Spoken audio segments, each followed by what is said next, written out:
नवी मुंबईतील एपीएमसी मार्केटमध्ये बदामाची अस्वच्छ पद्धतीने हाताळणी केली जात असल्याची माहिती समोर आली आहे। याबाबतचा एक व्हिडिओ समोर आला आहे। या व्हिडिओत गटार, फुटपाथवर अक्रोड आणि बदामाची छाननी केली जात असल्याचा धक्कादायक प्रकार समोर आला आहे। यामुळे व्यापाऱ्यांकडून नागरिकांच्या आरोग्याशी खेळ सुरू असल्याची भावना व्यक्त केली जात आहे। वाशीतील घाऊक मसाला बाजारात बेकायदेशीरपणे बदाम आणि अक्रोड फोडण्याचे कारखाने सुरू करण्यात आले आहेत। या कारखान्यातून बाहेर पडणारा फोडलेला अक्रोड आणि बदाम त्यानंतर छाननीसाठी बाहेर काढला जातो। मात्र छाननीसाठी बाजारातील गाळ्यात जागा नसल्याने गाळ्याबाहेर उघड्यावर, गटारांवर आणि फरशीवर या अक्रोड आणि बदामांची छाननी केली जात आहे। विशेष म्हणजे तिथेच याची पॅकिंगही केली जात आहे। हे चित्र पाहून बदाम खायचे की नाही असा प्रश्न आता व्हिडिओ पाहणाऱ्यांना पडला आहे। मसाला बाजारातील जी विंग मध्ये बदाम आणि अक्रोड फोडण्याचे कारखाने काही दिवसांपासून चालवले जात आहेत। अक्रोडच्या कठीण कवचातून फोडून बाहेर काढले जाणारे बदाम, अक्रोडची त्यांच्या आकारानुसार छाननी केली जाते। ही छाननी करण्यासाठी बाहेर उघड्यावर तसेच जमिनीवर सोललेला बदाम टाकला जात आहे।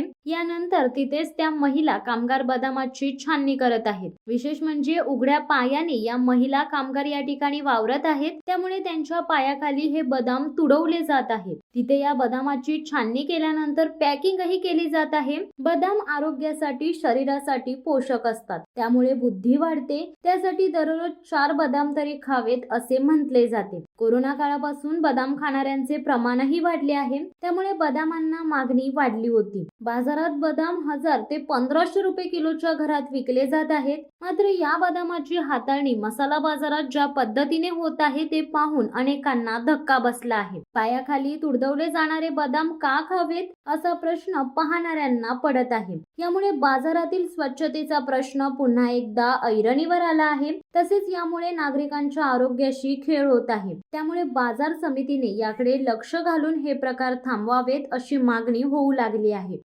शिवसत्ता times news bureau, Navi Mumbai.